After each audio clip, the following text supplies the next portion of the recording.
Bonjour à tous, ravi de vous retrouver pour cette troisième édition de ce que je peux maintenant appeler peut-être une habitude qu'on a prise, troisième édition de Parole de Business Angel. Pour rappel, le principe est assez simple. En fait, on discute, je discute avec des business angels que je connais bien, que je connais depuis un moment, qui sont très actifs et qui sont vachement impliqués dans l'écosystème startup français. Et qui ont toujours des choses très intéressantes à nous raconter, non seulement parce qu'ils ont des parcours entrepreneuriaux assez riches, et parce que aussi, bah, voilà, donc ils ont eux-mêmes été entrepreneurs. Maintenant, ils sont pour certains encore entrepreneurs, mais aussi investisseurs. Et donc, ils ont toujours je trouve, des conseils vachement pertinents à donner aux jeunes entrepreneurs qui sont dans l'auditoire aujourd'hui. Et donc voilà, bah, pour cette troisième édition, j'ai proposé à Thierry Van de Waal de participer. L'idée, c'est que voilà, je vais échanger avec Thierry pendant une trentaine de minutes. Je vais lui poser des questions sur sa vision de l'investissement, sur qu'est-ce que c'est qu'un bon business angel selon lui, sur comment il voit la crise actuelle et comment il voit comment il en voit la sortie. Et puis ensuite, on pourra répondre aux questions du public. Donc en fait, je vous invite, vous public, dès maintenant, si vous le souhaitez, vous pouvez poser vos questions dans l'onglet Q&R qui est en bas de l'écran, et on y répondra avec Thierry à la fin de notre échange. Voilà, donc vous pouvez dès maintenant les poser et puis on les descendra une fois qu'on aura fini l'interview. Thierry, écoute, j'espère que tu vas bien. C'est cool de te voir, c'est toujours un plaisir d'échanger avec toi. Je te propose peut-être pour commencer de présenter ton parcours en 2 minutes, en 1 ou 2 minutes, très succinctement pour que les gens comprennent qui tu es. Et ensuite, on rentrera dans le vif du sujet. Eh ben, merci, merci Charles, et bonjour à toi et puis bonjour à tous. D'abord, je tiens à te féliciter pour ce que tu fais, parce que je pense que c'est une bonne idée de faire ça. Ça peut aider pas mal de gens. Et puis, de façon plus générale, félicitations, parce que j'ai pas eu le temps de te le dire là, comme ça. Félicitations pour tout le parcours aussi d'Angel Square, qui est quand même une super aventure entrepreneuriale. Je me rappelle qu'on s'est rencontrés, nous, au tout début de ton aventure, quand Ouais, c'est vrai. tu lançais les choses il y a quelques années. Donc, ravi de voir que ça a bien progressé. Ah bah c'est gentil. En ce qui me concerne, moi, j'ai en effet eu un parcours qui est essentiellement un parcours d'entrepreneur. Je suis ingénieur, puis après j'avais fait un master entrepreneur à HEC, et suite à ça, on était en 2000. 2000, c'était une période qui ressemble un petit peu à la période 2018-2019. Très euphorique, où on pensait que le digital, avec raison d'ailleurs, on pensait que le digital allait vraiment changer le monde à ce moment-là. On pensait simplement qu'il allait changer un peu plus vite que ce qui s'est passé, même si ça a fini par se passer en une vingtaine d'années, mais voilà. Et donc, dans cette période euphorique, j'ai lancé ma startup, qui était une startup qui s'appelait Questo, de questions-réponses sur Internet. On parlait déjà de start-up à ce moment-là. Et bien, on parlait absolument de startup. On avait levé pas mal d'argent, 3 millions d'euros, ce qui était beaucoup pour une boîte qui venait de se créer. Et malheureusement, ce n'était pas complètement un bon business model, parce que, à la différence pour le coup d'aujourd'hui, il y avait finalement peu de gens qui étaient sur Internet, en tout cas qui payaient sur Internet, ou qui étaient même tout simplement parce que les accès Internet étaient faibles. Et donc, en fait, l'écosystème startup fonctionnait quand même un peu en boucle dans son petit écosystème tout fermé. Donc, on a levé de l'argent, mais la boîte n'a jamais marché. Et en fait, au bout d'1 an, globalement, on a racheté nos parts aux investisseurs. Et avec Xavier, mon associé, on s'est dit, bah, qu'est-ce qu'on fait? Parce qu'il va peut-être falloir penser à gagner de l'argent et pas juste en lever, sinon ça ne va pas tourner très longtemps. Et on a fait des sites web, globalement. À l'époque, finalement, faire des sites web, c'est ce que tout le monde voulait, tout le monde demandait. Les gens étaient très peu équipés. Donc, on s'est transformé en agence web, tout simplement. Au passage, on a changé de nom. Et puis, tout ça a Vous très aviez bien les marché. compétences pour le faire vous-même, les sites web? Ouais, on avait les compétences. D'abord, Xavier était tech. Et puis moi, j'avais finalement gagné un peu de compétences du X, parce que finalement, en lançant notre startup, on avait déjà fait le nôtre site web. Donc voilà.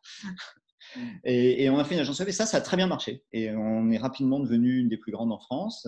Voilà, en 2007, on était 150, et on faisait plein de sites web pour beaucoup de très grands comptes.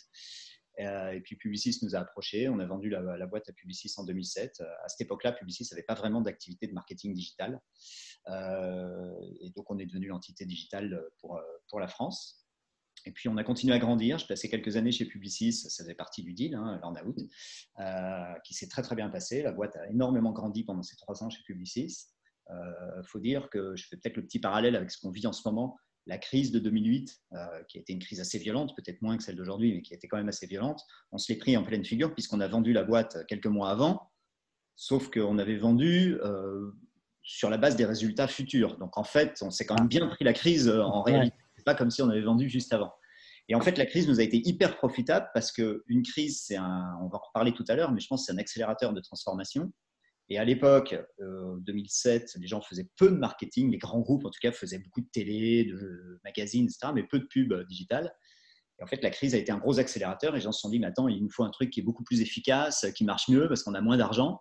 Et donc, boom, marketing digital. Et donc, nous, dans ce cadre-là, on a explosé en fait, en 2009. Voilà. Et puis 2010, Publicis m'a proposé d'aller diriger les activités Asie. Je suis parti à Shanghai. Je suis resté 2 ans à faire en fait essentiellement des acquisitions. Donc j'ai fait dans le sens inverse, ce que j'avais vendu ma agence web et en Asie. En fait, j'ai racheté plein d'agences en Inde, en Chine, en Corée, etc. Et puis en 2012, j'ai replongé. Je faisais un petit peu de business angel déjà. Et puis il y a eu une boîte dans laquelle j'ai fait de la business angel un peu plus. Et puis je les ai bien aimés, on s'est bien entendus. Et en fait, il lançait juste la boîte. Et donc, j'ai dit, bah, attendez, en fait, je vous rejoins plein temps et on fait vraiment quelque chose ensemble. Et c'était Atelier Cologne. J'ai changé un peu de business puisque c'était du parfum. Donc, j'ai quand même une culture digitale. Mais voilà. Et donc, Quand tu dis que tu t'es carrément impliqué, c'est comment concrètement? bah, on a revu un petit peu la cap table, on a revu un certain nombre de trucs et puis je les ai rejoints. Eux, ils venaient de créer la boîte peut-être quelques mois avant. Et puis, moi, j'avais mis de l'argent en business angel. Et puis, 2-3 mois après avoir mis de l'argent en business angel, je les ai rejoints full-time. J'ai rejoint totalement l'équipe. Et je suis resté en Asie et je me suis occupé du développement en Asie de la marque, donc marque de parfum. Hein. Et cette marque a cartonné, vraiment. Christophe et Sylvie, qui étaient les fondateurs, ont fait un travail qui était assez incroyable et la boîte a magnifiquement bien marché. On l'a revendue en 2016 à L'Oréal. Voilà. Aujourd'hui, la boîte est dans le giron de L'Oréal. Et moi, à ce moment-là, j'ai quitté.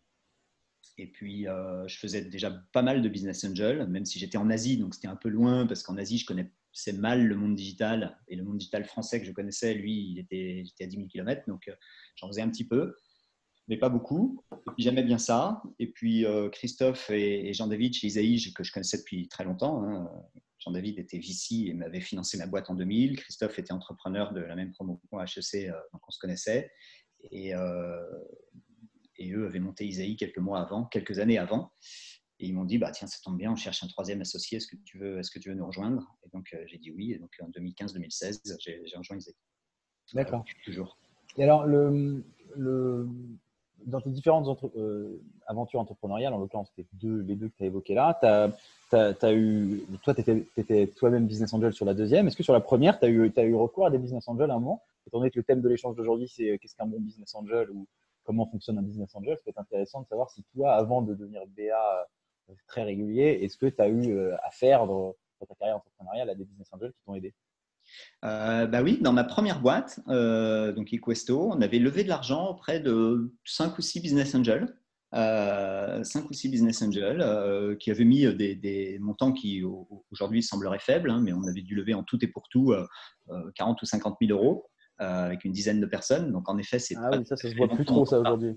C'est plus tout à fait les montants dont on parle aujourd'hui, mais pour moi, à l'époque, c'était beaucoup. Et en tout cas, c'est ce qui nous a permis de lancer la boîte. 50 000 euros, ça permettait quand même déjà, pour vraiment de se payer, mais enfin de faire 2-3 trucs et d'embaucher 2-3 personnes pour quelques mois. Donc, ça nous a bien aidé. Et puis, c'est des gens que je revois, d'ailleurs, pour certains, que je revois encore maintenant, même si maintenant, ils sont plus âgés et moins actifs en business angel aujourd'hui, mais c'est des gens que je revois encore régulièrement, avec qui je m'entends très bien, qui nous ont beaucoup aidés. Et puis, on a eu la chance nous, de lever ensuite avec un VC, donc EuropaWeb et Jean-David qui gérait ça, quelques mois après les business angels. Donc là, c'était des vrais montants, etc. Et heureusement, donc c'était déjà tes futurs copains d'Isaïe qui t'ont financé, la première boîte. Absolument. Jean-David, je le connais du coup depuis 2000, puisque à l'époque, il était VC chez EuropaWeb, donc qui était le fonds qui maintenant est Aglaé, en fait, hein, qui est le fonds de groupe Arnaud. Et c'est lui qui avait financé notre boîte. Okay. En effet, on se connaît dessus. Alors, c'était un petit peu en pointillé parce qu'il avait financé ma boîte. Et puis, ensuite, il y a eu une crise. Moi, là, en ce moment, j'en suis à ma 3e crise, hein, de fait. La crise de Et tu es 2000, toujours là. Bravo. la crise de 2000 est arrivée quelques mois après qu'il ait financé. Ouais. Et en fait, EuropaTweb a fermé. Il est parti quasiment du jour au lendemain et on n'a même pas eu le premier board.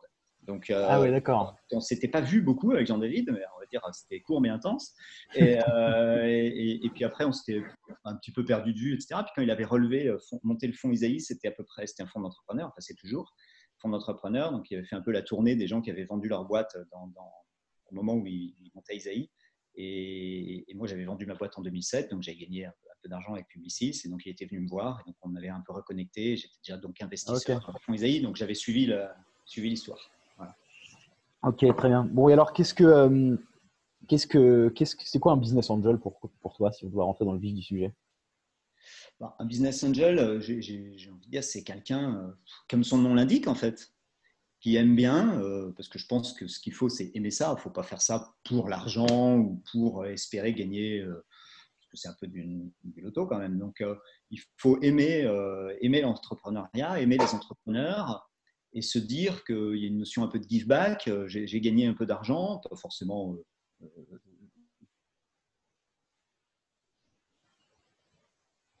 Euh,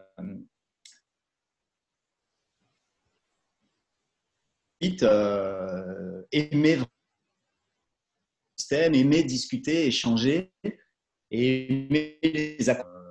Donc, c'est faire ça, donner de l'argent et donner du temps, du conseil. C'est pas forcément beaucoup de temps, mais ça peut être le bon conseil au bon moment.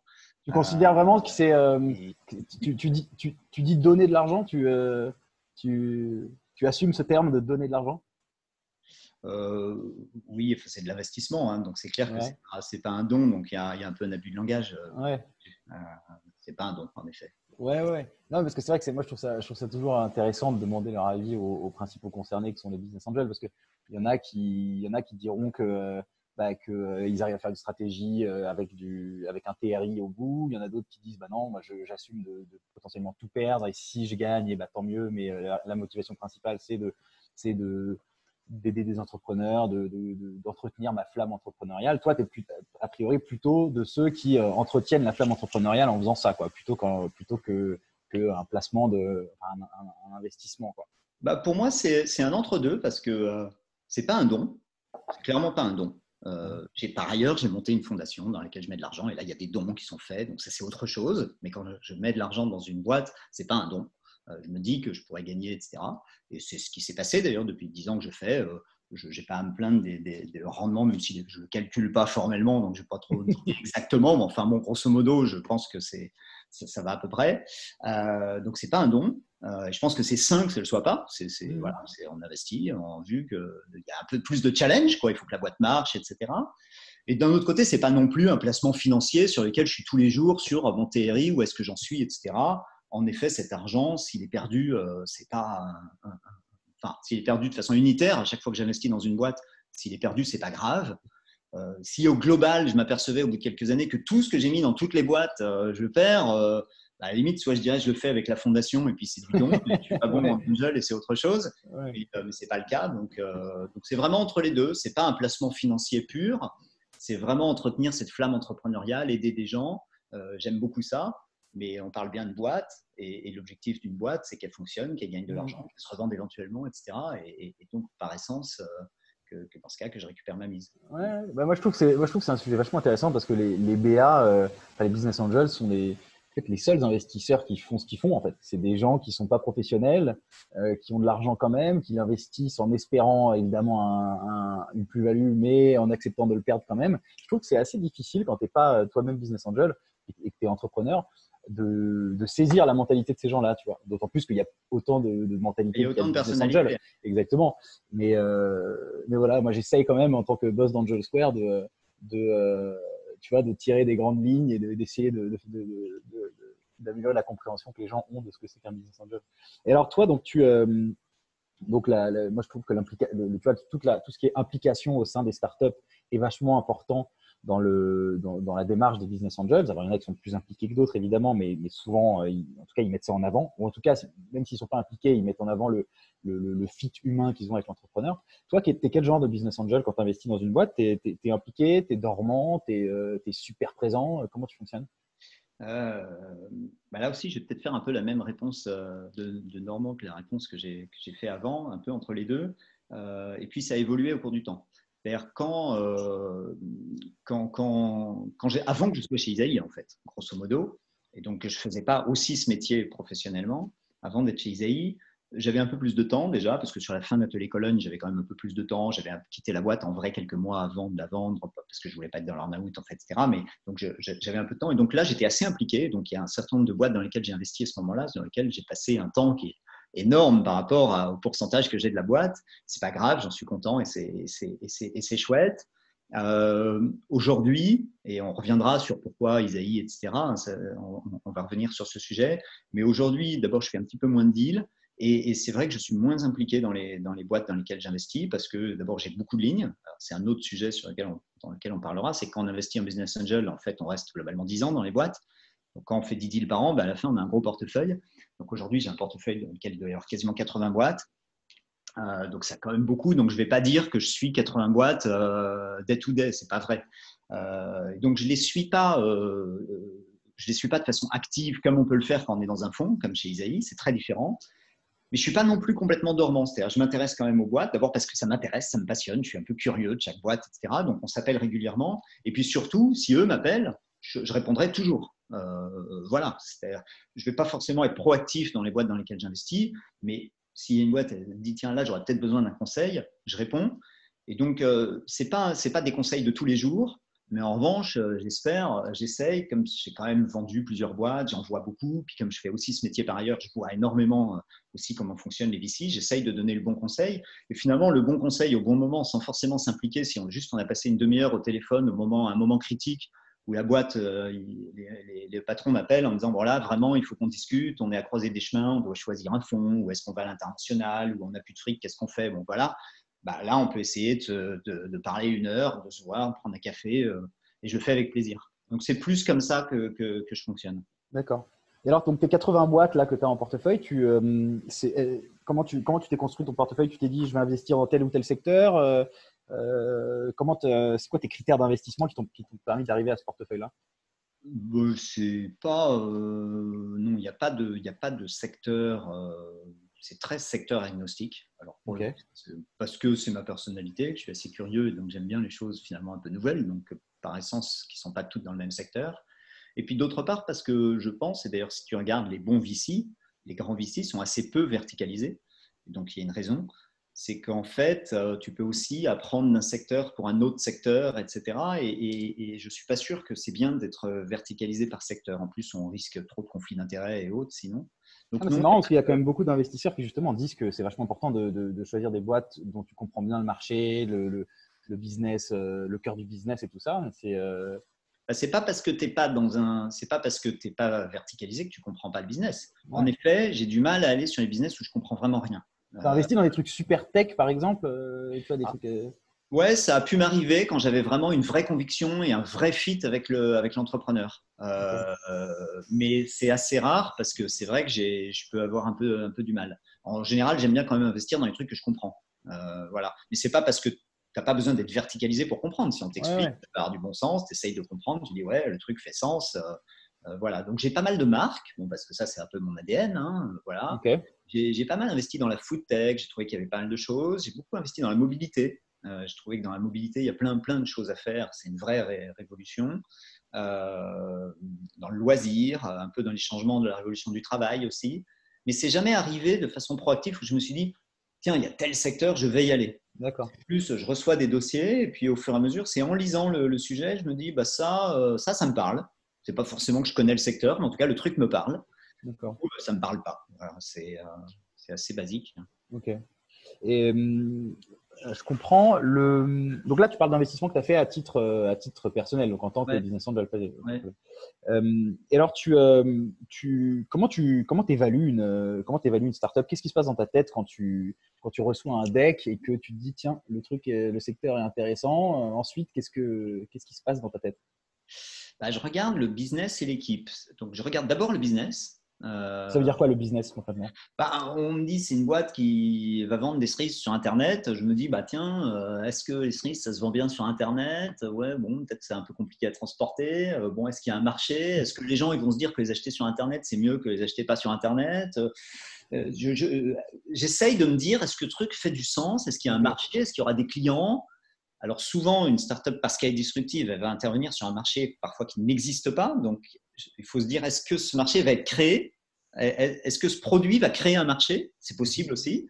Et donc, c'est vraiment essayer d'imaginer ça, en imaginant aussi la concurrence, parce que bon, c'est un marché, très bien, mais est-ce qu'on va se créer un peu de barrière? Parce que si on a découvert un truc génial, mais qu'il n'y a aucune barrière, bah, tout le monde va le faire. Et donc, quelques mois ou quelques années après, bah, tout le monde saura le faire, ce sera une commodité, ça se vendra pas cher, etc. Donc, est-ce qu'on crée une petite barrière, un minima, qui peut être la marque, un savoir-faire technique, bon, plein de choses, hein. Donc, est-ce que vraiment il y a un marché pour ce produit? Est-ce que je l'imagine comme ça? Un gros marché. Il faut qu'il y ait un marché D'accord. significatif qu'on va créer ou existant. Et puis ensuite, une fois que je me suis dit ça, je me suis dit, OK, très bien, bon, il y a un marché, il n'y a pas trop de concurrents, il y a une barrière qui se crée, ça a l'air chouette. La deuxième question, c'est est-ce que l'équipe que j'ai en face a toutes les compétences pour arriver à faire ce qu'ils veulent? Parce qu'on on peut imaginer un énorme marché, mais si en face, l'équipe qui a, et pas l'équipe qui peut être très bien par ailleurs d'ailleurs, mais qui est juste pas en adéquation avec ce qu'ils veulent faire, euh, tu vois, je te donne un exemple. On veut faire un vrai soft SaaS avec beaucoup d'IA, par exemple, bon, un truc un peu technique, un peu compliqué.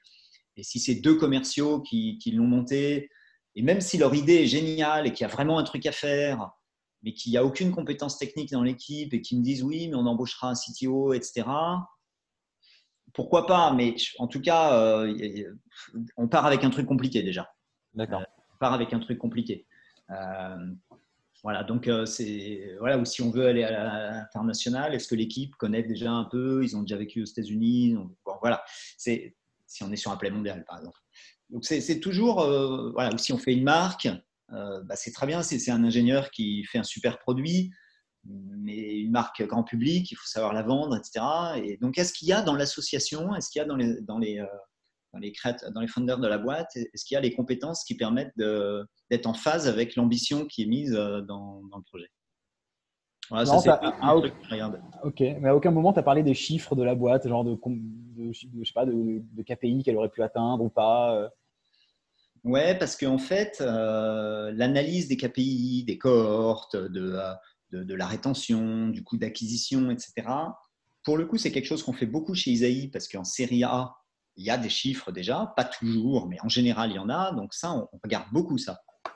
En Business Angel, parfois, il y a aussi du chiffre d'affaires dans les boîtes, etc. Mais quand il y en a, il est quand même faible. Parfois, il n'y en a pas du tout.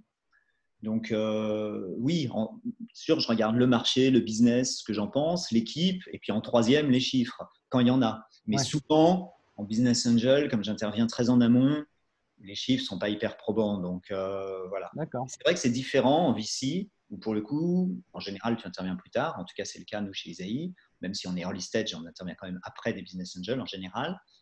Et là, il y a des chiffres et on peut regarder un peu plus les chiffres. Ok. Donc, sur le triptyque équipe, chiffres et, euh, et business model, quoi, marché, les chiffres remontent quand même pas mal. Ouais, Alors ouais, qu'en d'accord. business angel, pour moi, les chiffres, c'est quand même bon. Ouais, je comprends. Moi, je trouve qu'en Business Angel, tu vois, les chiffres sont plus une preuve de la débrouillardise des fondateurs qui ont réussi sans moyens à faire un peu de chiffre d'affaires.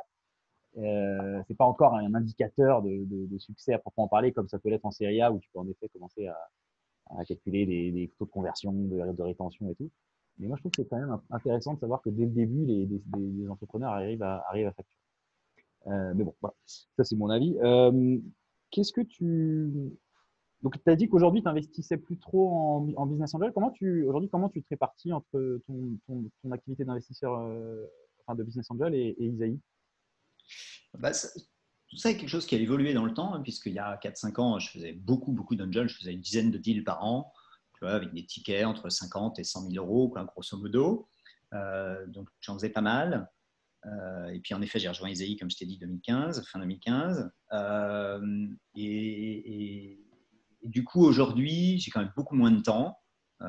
au-delà du sujet conflit d'intérêts, qui ça est réglé, mais enfin, c'est quand même un sujet. Et donc, je fais peut-être plus 4-5 deals par an. Donc, j'en fais quand même significativement moins. Et la répartition est simple. C'est-à-dire, mon job, entre guillemets, c'est Isaïe. C'est un job professionnel, voilà. Et mon loisir, sur mes loisirs, pas que ça, heureusement, mais l'investissement en business angel, ça fait partie des loisirs. C'est pas une activité, c'est pas un job, quoi. Ça me plaît, je fais ça parce que ça me plaît. Voilà, donc la répartition est assez claire. Ok. Et alors, avec maintenant que tu as un peu de recul sur ton activité de VC et celle de BA, est-ce qu'on peut dire que les VC sont meilleurs que les BA ou les BA meilleurs que les VC? Tu as un avis là-dessus? Non, je ne sais pas s'il y a un meilleur ou un moins bon. En termes de performance, je veux dire. En termes de performance, c'est difficile à dire. C'est difficile à dire parce qu'en fait, c'est quand même tellement aléatoire d'un vintage à l'autre, etc. Est-ce que moi, j'aurais fait des meilleures performances en BA que chez Isaïe? Tu n'as pas le droit de le dire. Si je ne saurais même pas vraiment le calculer parce qu'en plus, il y a quand même des notions sur les TRI, il y a quand même des notions de délai. Donc en VC, il y a quand même des délais un peu normés, alors qu'en BA, il y a des boîtes, tu peux faire un énorme multiple, mais tu es resté 15 ans. C'est vrai. Donc, je ne sais pas dire s'il y a des différences de performance, il y a des différences d'accompagnement. Moi, c'est ça que je suis venu chercher chez Isaïe. Je n'avais pas forcément besoin d'un job, mais en revanche, je me suis vraiment rendu compte que l'investissement, c'est quelque chose qui me plaisait, ça me plaît beaucoup. J'adore ça, j'adore être au contact d'entrepreneurs. Donc, l'investissement early stage, parce que investir et faire de la finance, c'est un autre sujet qui n'est pas du tout mon métier. Voilà. Et investir dans des startups de façon assez early, c'est vraiment quelque chose qui me plaît. Et ce qui est quand même un tout petit peu frustrant en Angel, c'est que tu as quand même un tout petit pourcentage de la boîte, avec peu de poids auprès du dirigeant, qui a souvent 10-15 Angels. Et donc, bon, tu peux aider, mais bon, c'est un peu du coaching. Et en VC, c'est vraiment l'inverse. C'est-à-dire on a peu de participation. Tu vois, un VC classique, chez Isaïe, nous, c'est ce qu'on fait, mais je pense que c'est à peu près la norme dans un VC. C'est grosso modo entre 5 à 10 boîtes par partenaire à gérer. D'accord. Donc, et puis, c'est ton job full-time. Donc, quand même du temps par boîte. On prend au moins 15% des boîtes, en général plutôt 20%. Donc, on est quand même on est quasiment comme un funder, quoi. On part de la boîte, donc on est très impliqué. On est dans le même bateau, comme les angels, ça j'ai envie de dire, mais on joue comme un associé funder, quoi. On n'est pas juste un coach. On va un peu plus loin, ce qui ne veut pas dire qu'on est aux commandes. Un bon VC, je pense que ce n'est pas quelqu'un qui est aux commandes. Mais en revanche, on pèse, on est impliqué, on peut passer du temps, on peut se permettre de le faire, etc. Et donc, c'est un peu différent. Et moi, ça me plaît. D'accord. Ok. Écoute, très bien. Si on parlait un peu de la crise, parce que évidemment, ça fait frémir tout le monde. Tout le monde aime bien avoir des avis d'experts sur la crise et comment on va s'en sortir.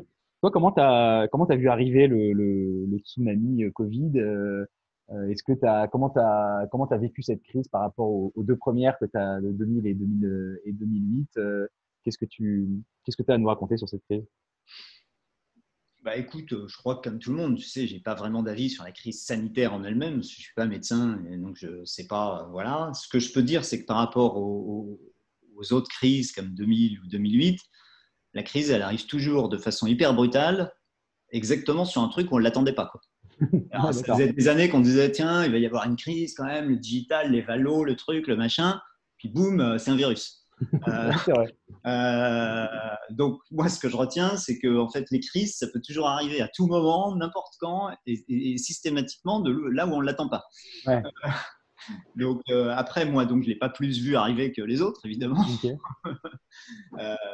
Par contre, là où on était peut-être un peu plus préparé et où ça ne s'est pas trop mal passé, d'ailleurs, pour notre portefeuille, que ce soit chez Isaïe ou même perso, c'est que autant sur la crise sanitaire, moi, je n'ai pas d'avis. Enfin, tu vois, quand est-ce qu'on sera complètement déconfiné? Quand est-ce que ça marchera? Est-ce que le virus demain il disparaît pas? J'en ai pas la moindre idée, quoi. Donc j'en sais rien. En revanche, sur la crise financière ou économique qui va pas manquer d'arriver, ça on l'a vu assez vite arriver. Et la raison, c'est que je pense quand même depuis longtemps que les arbres grimpent pas au ciel, que le capitalisme ou l'homme, je sais pas quel des deux, fait que on a toujours tendance, quand ça marche bien, à s'emballer et que donc, de façon éternelle, on progresse jusqu'à un emballement, puis à un moment, il faut une crise pour revenir les pieds sur terre et puis ça recommence. Et c'est un cycle, à mon avis, infini. Euh, et là, ça faisait quand même pas loin de 10 ans, hein, à peu près 10 ans qu'on était avec des arbres qui commençaient à monter quand même assez haut dans le ciel, que tous les signaux étaient ouverts. Et en même temps, c'était quand même les banques centrales qui prêtaient de l'argent à taux zéro, donc qui achetaient le budget de l'État. Donc, tous les signaux étaient ouverts, mais on marchait quand même globalement dans un système qui n'était pas Hein? complètement sain. Et Ouais. donc, une crise devait arriver. Et donc, on était assez convaincus qu'une crise, en tout cas économique, financière, devait arriver, je ne sais pas quand. Et du coup, elle avait besoin d'un déclencheur. C'est tout. Elle D'accord. avait juste besoin d'un déclencheur pour arriver. Et donc, le Covid, quand on l'a vu arriver, on s'est dit, voilà, il y a le déclencheur. Après, je ne sais Ok. pas si sanitairement ce que ça peut donner. Ouais, ouais. Et clairement, il y avait le déclencheur. Et à mon avis, c'est pour ça d'ailleurs que cette crise va être assez grave. C'est qu'au-delà de la crise sanitaire, euh, ça faisait longtemps qu'on était sur un modèle économique globalement qui était, qui était très instable. Et donc, il va falloir réparer un peu tout ça. Ouais. Donc, la crise économique va être violente. En fait, s'il y aurait eu un autre déclencheur que le virus, elle aurait été violente aussi.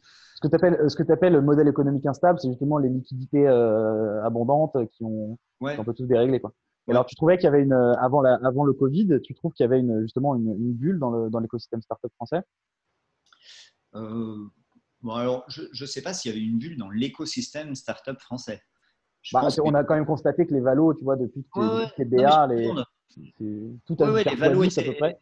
les valos étaient élevés, elles le sont toujours. Je pense que globalement, il y avait une bulle globalement sur l'ensemble des actifs. Ouais.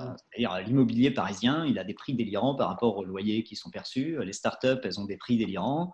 Et puis la PME qui marche pas, elle vaut quand même quelque chose, donc elle a aussi un prix délirant. Euh, donc je pense qu'il y avait une bulle globalement de tous les actifs et qui sont liés au fait que les banques centrales distribuent l'argent à zéro. Donc voilà, tout simplement. Et donc oui, il y avait une bulle. Après, est-ce que la bulle était plus élevée dans l'écosystème startup que dans l'écosystème LBO, hein, donc les boîtes plus traditionnelles, en fait, classiques, pas disruptives, ou dans l'immobilier? Et est-ce qu'il était plus élevé en France qu'aux États-Unis ou ailleurs? Je ne saurais pas dire, et en fait, globalement, je ne le pense pas vraiment. Ok. En gros, est-ce que c'était plus une bulle d'acheter extrêmement cher une boîte qui, demain, aura disrupté un marché et sera une grosse boîte, ou d'acheter assez cher une boîte qui clairement est en fin de vie, fait encore de l'ébit, mais objectivement, ils sont au bout d'un cycle, je ne sais pas. D'accord. Non, Euh, parce que moi, je trouve que tu vois, la question de la bulle des startups, est assez intéressante parce que au final, c'est un écosystème, en France en tout cas, c'est un écosystème assez récent. Enfin, tu vois, la plupart des VC et des business angels sont apparus il y a une dizaine d'années. Enfin, tu vois, c'est quand même assez récent. Et est-ce que la norme, ça devrait être les valos d'il y a 10 ans? Moi, je suis pas persuadé. C'est pour ça qu'en fait, les valos d'avant-crise, je suis pas persuadé que qu'elles soient complètement délirantes. Si ça se trouve, c'est une valo normale pour une startup dans un grand pays comme la France de valoir 3 millions pré-lancement, j'en sais rien. Mais en tout cas, je trouve que c'est assez bah, intéressant. ouais, enfin, alors sur la bulle, je t'ai répondu, hein, je pense qu'il y avait une bulle Ouais, globale, et donc aussi dans les startups, aussi dans l'écosystème startup français, mais je ne suis pas forcément plus qu'ailleurs. Et après, sur ce que tu dis, alors tu as complètement raison, je pense que c'est logique qu'une startup aujourd'hui vaille plus cher qu'avant. ouais, Tout simplement parce que, quand même, voilà. ces valos, il y a un minimum de rationnel derrière. Comment on rationalise la valo d'une startup quand on lance au début? C'est de dire, bon, telle boîte, bon, on dit, OK, aujourd'hui, c'est du PowerPoint. Donc, techniquement, si je prends, ça vaut zéro. Mais en fait, la façon dont je raisonne, c'est de dire, si je mets 1 million dans la boîte, dans 5 ans, la boîte, elle fera 50 millions de chiffre d'affaires, par exemple. Et puis, je dis, bon, 50 millions de chiffre d'affaires, je ne sais pas, moi, s'ils vendent des cosmétiques, je prends un L'Oréal. L'Oréal, en bourse, ça vaut 4 fois son chiffre d'affaires. Donc, grosso modo, je me dis, si la boîte, elle atteint 50 millions de chiffre d'affaires dans 5 ans et qu'elle atteint, grosso modo, la rentabilité, c'est pas absolument farfelu de dire qu'elle vaut 200 millions. Bon, tout ça, c'est des grosses masses, hein. Mmh. Et donc, évidemment, si tu es dans un écosystème où aujourd'hui tout le monde va vers le digital, que ça devient mainstream, que le e-commerce, c'est un truc standard, que tout le monde utilise, la boîte, elle a quand même des grandes chances de faire 200 millions. Versus il y a 5 ans, 10 ans, quand il n'y avait que les moins de 40 ans qui étaient sur Internet, que là-dessus, il y en avait la plupart, ils ne voulaient pas toucher au e-commerce parce que j'ai peur de me faire voler ma carte, mon numéro de carte de crédit, etc. Et qu'en fait, le marché était petit, ce que j'ai vécu au tout début. En 2000, J'avais pas de marché parce qu'il n'y avait pas de clients, parce qu'il n'y avait personne sur Internet.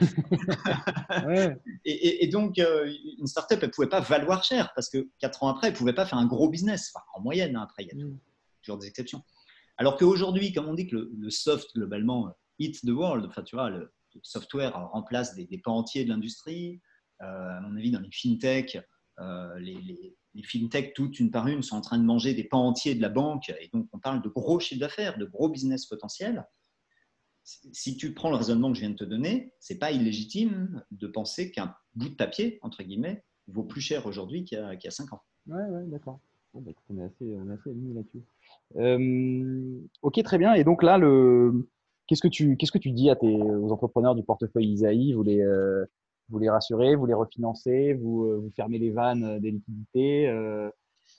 C'est quoi votre politique là en ce moment chez Isaïe vis-à-vis de vos participations? Alors là, que ce soit Isaïe ou moi, alors d'abord, surtout, on ne ferme pas les vannes des liquidités. Ce serait quand même, Ok. à mon avis, enfin, je ne veux pas utiliser Ouais. le mot désobligeant, mais je ne sais pas s'il y en a qui le font, mais à mon avis, c'est certainement pas ce qu'il faut faire. Si on a un bel actif, si on a une boîte dont on sent qu'aujourd'hui, elle n'a aucun avenir, évidemment, mais si on sent que c'est une boîte qui a de l'avenir, il faut surtout passer la crise. Donc ça réponse, question simple, réponse simple.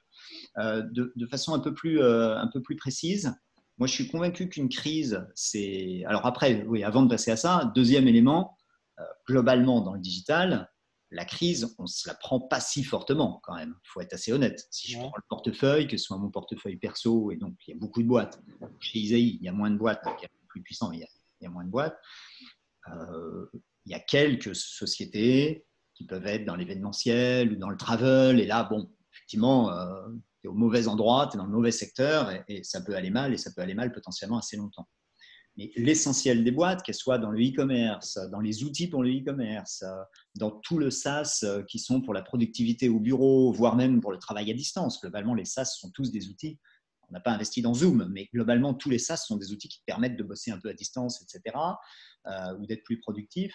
Tout ça, c'est des boîtes qui, aujourd'hui, elles ont assez peu vu la crise. Moi, ce que je vois dans mon portefeuille, leurs chiffres n'ont pas beaucoup bougé. Alors parfois, ils font un plus 15, parfois, ils font moins 15%, si tu veux, parce que suivant le secteur exact dans lequel elles sont, ou leur typologie de clients, ça marche plus ou moins, mais globalement, elles sont assez peu affectées. Et à mon avis, à terme, la crise va leur être profitable, parce que le digital est en train, enfin, de façon assez Ouais. évidente, éclatante, on est en train de voir que le digital est super important. Encore une fois, que ce soit le travail à distance qu'on est en train de faire nous là en ce moment, ou le e-commerce. Et donc tous les outils qui vont avec. Donc d'abord, le portefeuille, en fait, il n'a pas, C'est déjà une bonne nouvelle alors. il n'y a pas de crise très forte spécifique. Et alors après, la troisième truc un peu important par rapport à ce que tu dis, j'ai la conviction qu'une crise, c'est un énorme accélérateur de changement, de transformation. Et en plus, une crise très forte, qui là, en plus, n'est pas qu'une crise économique, crise sanitaire, ça va être encore plus un accélérateur de transformation, de changement, de la façon dont les gens pensent. Donc, de la façon dont les gens vont acheter, en B2B ou en B2C, de la façon dont les gens vont raisonner. Ça, c'est d'ailleurs bien pour ça que c'est une crise. C'est par essence, l'essentiel des business sont des business qui sont installés, qui font la même chose d'une année sur l'autre. Un resto, etc., c'est un business installé. Et donc, par essence, quand il y a une crise qui vient tout bouger, ça rend la vie difficile pour beaucoup de boîtes. Quand nous, on a la chance d'être dans un business qui vit de la transformation, quand on est dans un accélérateur de transformation, ça doit être plutôt positif. Et donc, pour moi, une crise, c'est ça. Alors, le seul truc, c'est que c'est un accélérateur de transformation, mais on ne sait pas exactement dans quel sens et quelle transformation. Et ça, je pense que personne ne le sait. On peut essayer d'imaginer que le travail à distance, le télétravail, tout ça va se développer. Bon, on peut essayer d'avoir quelques intuitions, mais globalement, je ne sais pas comment achèteront les gens dans 6 mois par rapport à aujourd'hui. Et donc, ce que je dis aux boîtes, c'est surtout en ce moment, coller à fond au marché. Écoutez vos clients, essayez de voir comment ils évoluent. Surtout si vous voyez des clients qui sont en train de couper Les dépenses chez vous. les abonnements ou de plus Ouais. acheter chez vous, ne vous dites pas ah mais c'est pas grave, ça va repartir dans 6 mois. Dites-vous ok, mon truc est plus en phase avec le marché, donc il faut aller chercher autre chose, aller chercher un autre truc qui est peut-être en phase avec le marché. Et donc c'est un moment où il faut être super agile. Alors les startups normalement sont assez agiles, donc c'est bien, mais il faut l'être vraiment beaucoup en ce moment, très agile, coller au marché. Et si on fait ça, je pense qu'on ressort très fort de la crise. Bon, bah, c'est plutôt optimiste, plutôt encourageant en tout cas, tant mieux. Ça fait plaisir. Bah, alors, je ne suis pas forcément très optimiste sur la crise économique qu'on va vivre parce que je pense qu'elle va être difficile pour beaucoup de gens et évidemment parce que 99% des boîtes ne sont pas dans la transformation. Donc, Ouais, voilà. ouais. Si je le regarde du point de vue des startups Ouais. qui essayent de changer les choses, normalement, ce sont des boîtes agiles et en collant bien au marché, on doit pouvoir sortir bien de la crise. À noter quand même que la plupart des grosses boîtes, des gros succès, sont des boîtes qui sont nées pendant des crises. Ouais. Quasiment toujours. Parce que justement, comme c'est un accélérateur de transformation, c'est un moment où il y a des choses qui bougent. Et donc, c'est le moment où on peut créer une boîte avec un truc qui n'existait pas avant. Alors qu'évidemment, quand rien bouge, on peut essayer de créer une boîte, mais enfin, il y a moins de mouvement, donc c'est plus Ah dur. ouais. Ok. Bon, bah écoute, très intéressant. Ça fait 40 minutes qu'on parle. Je te propose qu'on prenne quelques questions du public. Euh, alors, on a une question de Gilles. Avez-vous envie de replonger dans l'entrepreneuriat? Avez-vous des projets personnels post-crise 2020? Alors oui et non. Alors je l'ai fait 2 fois. J'ai pas envie aujourd'hui de remonter une boîte au sens où on l'entend, de refaire quelque chose avec un associé et à travailler jour et nuit, etc. Ce que je fais aujourd'hui me plaît beaucoup. Mais en revanche, pour moi, c'est une boîte. Alors, c'est vrai que c'est pas une boîte. Plein de gens estiment que c'est pas une boîte. Mais un fonds d'investissement, Isaïe, c'est une boîte. Je suis associé, on est 4. Bon, voilà. C'est une boîte qui doit se développer, qui doit lever des nouveaux fonds, qui peut grandir, qui peut Embauche. aller mal, qui embauche. Alors, c'est pas une grosse boîte, donc souvent, alors c'est moins scalable qu'une start-up, c'est sûr. Fonds d'investissement comme Isaïe, on est une quinzaine.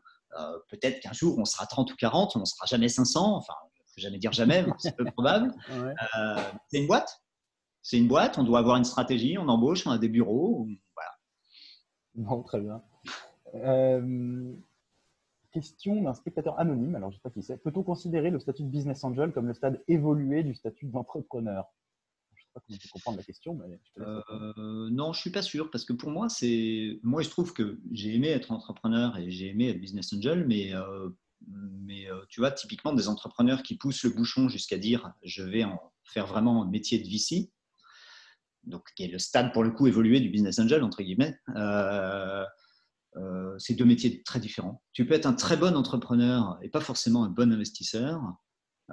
Tu peux être un bon entrepreneur et un bon investisseur. Tu peux être un mauvais entrepreneur et un bon investisseur. Je crois que c'est vraiment 2 choses qui sont très différentes. Donc, tu peux être un bon entrepreneur et jamais vouloir être business angel, vouloir toujours remonter des boîtes, ce qui est d'ailleurs, je pense, la majorité des entrepreneurs. D'accord. Écoute, moi, si je peux répondre à la question, je me permets. Je trouve que c'est quand même assez. C'est pas complètement faux dans le sens où, tu vois, alors toi, forcément, on peut dire que tu as réussi en tant qu'entrepreneur, que tu as réussi en tant que business angel, parce que ton portefeuille n'a pas l'air complètement horrible.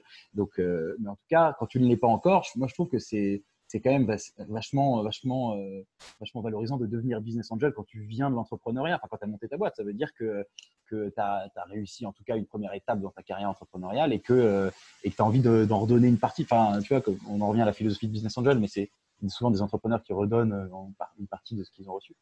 Et moi, je trouve qu'en ça, c'est quand même une suite assez logique qui a du sens, tu vois, et donc moi, j'aurais plutôt répondu oui, tu vois, à la question. Voilà. Non, mais c'est les métiers, c'est en connexe. Ouais, voilà. Connexe. Mais ouais. Bon, alors, il y a une question de Gilles, une autre. Y a-t-il un marché pour la vente de cerises sur Internet? Je ne sais pas si la question est sérieuse. Moi, j'aurais tendance à dire que non, mais voilà. Je ne sais pas, on va peut-être pas s'appesantir là-dessus. Euh, alors, question de Jean-Louis Flamand. Quelle serait la meilleure initiative pour augmenter le nombre de business angels? Je dirais qu'il y a des choses qui sont entre guillemets faciles que l'État a fait. Il y a de la défiscalisation et que la plupart des États d'ailleurs ont fait. Donc, j'ai des défiscalisations. Alors avant de l'ISF, maintenant un petit peu de l'impôt sur le revenu, etc., etc. Bah, moi, je trouve que c'est surtout le remploi de plus-value là qui a vachement, Un vachement peu, incité. mais tout le monde n'a quand même pas forcément des plus-values. Enfin, tout ça, on reste un petit peu dans l'écosystème en faisant ça, mais c'est bien. Ouais, C'est tout à bien. fait, tout à fait. Donc ça, c'est des sujets fiscaux, bon, qui sont déjà activés et c'est bien que l'État le fasse. Après, je pense que le vrai sujet, c'est un sujet culturel. Hein. Les anglo-saxons, ils sont moins risques-adverses, il faut être assez honnête. Quand ils ont gagné du pognon, bah, ils le remettent dans l'économie, ils le remettent dans des boîtes, et ils se disent si je perds tout, c'est pas grave. Et en France, on est dans une culture qui est un peu différente, donc malheureusement, c'est plus difficile à changer que juste un truc fiscal. Mais je pense que quand même, moi, depuis 20 ans là, que je suis dans l'entrepreneuriat en France, les mentalités ont évolué de façon considérable quand même. Hein. Il y a eu un Ouais, je suis changement d'accord. monumental. Donc c'est en bonne voie. Hein. Et il y a Ouais. aujourd'hui pas mal de business angels, Angel Square, vous en êtes la preuve, etc. Mais c'est clair qu'on n'est pas au niveau des anglo-saxons encore. Hein. Et ça, malheureusement, entre guillemets, je pense que c'est culturel, donc long et compliqué Ouais, à bien sûr. changer. Moi, je suis d'accord, et je trouve que, mais je trouve que on est clairement sur la bonne voie. Je veux dire, Angel Square a 4 ans, a eu 4 ans en mai. Euh, enfin, je trouve déjà que l'écosystème Business Angels a changé du tout au tout en 4 ans, quoi. Et il y a des nouveaux profils qui apparaissent. Je trouve que maintenant, n'importe quel entrepreneur qui gagne un peu d'argent parce qu'il fait une exit partielle totale, bah, commence à réinvestir des tickets de 10 000 € dans des startups et tout ça. Et enfin, voilà, moi, je trouve que c'est vraiment sur la bonne voie, quoi.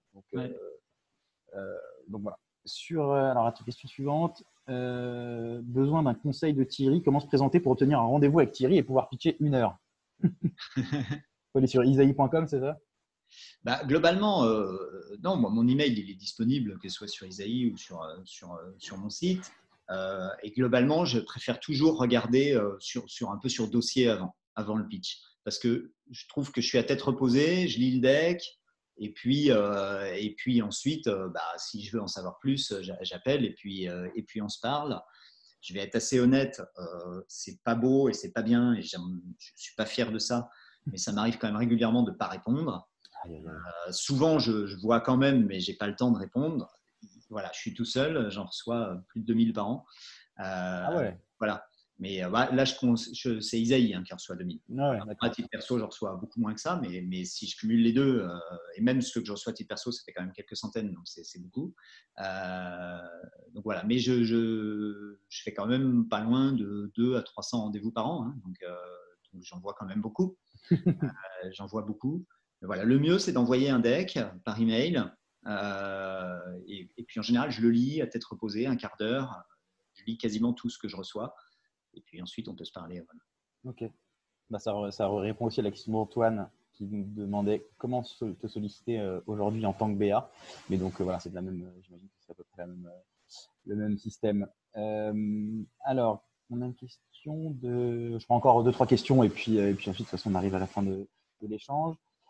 Bonjour Thierry, bonjour Alexandre. Thierry, est-ce que ça t'arrive de financer en seed juste sur un deck si l'idée, l'équipe et le marché te semblent prometteurs? Ouais, oui, oui, ça m'arrive. Ça m'arrive. Je préfère quand même qu'il y ait un début d'activité, même non monétisé, mais qui est quand même quelque chose. Maintenant, tout est possible. Ouais. Tout est possible. Ok. Question de Jean-Louis. Quel est le risque le plus important, l'équipe, le marché ou le produit? Ah, les trois. Ouais, j'imagine, ouais. Non, bah, l'équipe, c'est quand même un point clé parce qu'une mauvaise équipe, ou des gens qui ne s'entendent pas, ou voilà, qui peuvent être bons individuellement, mais de toute façon, n'arrivera à rien, même avec une bonne idée. Par contre, est-ce qu'une bonne équipe avec une mauvaise idée, une bonne équipe avec une mauvaise idée pourra pivoter? Ce qui arrive régulièrement. Bon, par contre, pour l'investisseur, c'est toujours un peu compliqué. Un mauvais produit, toujours du mal à avoir des clients, mais bon, si l'équipe est bonne, ils s'apercevront que le produit est mauvais. Ouais, voilà. Et malheureusement, c'est le plus difficile à évaluer, la qualité de l'équipe, parce que malheureusement, il n'y a pas de formule magique. Mais bon, Oui, bah, faut faire avec. Voilà. Ok, ok. Écoute, Frédéric qui dit super talk. Bah, écoute, merci. Génial ce format d'interview. Merci Thierry pour tes réponses. Connaît-on déjà le prochain invité? Comment être sûr de ne pas manquer le prochain rendez-vous? Alors, pour ne pas manquer le prochain rendez-vous, vous vous inscrivez à la newsletter Angel Square en allant sur notre site. Et puis le prochain invité, non, je ne le connais pas encore. Je le connais pas encore. Écoute, je réfléchis. Ce sera certainement passionnant également. Donc, je vous tiendrai au courant là-dessus. On a encore des questions qui arrivent. Tu as le temps pour encore deux questions, Thierry?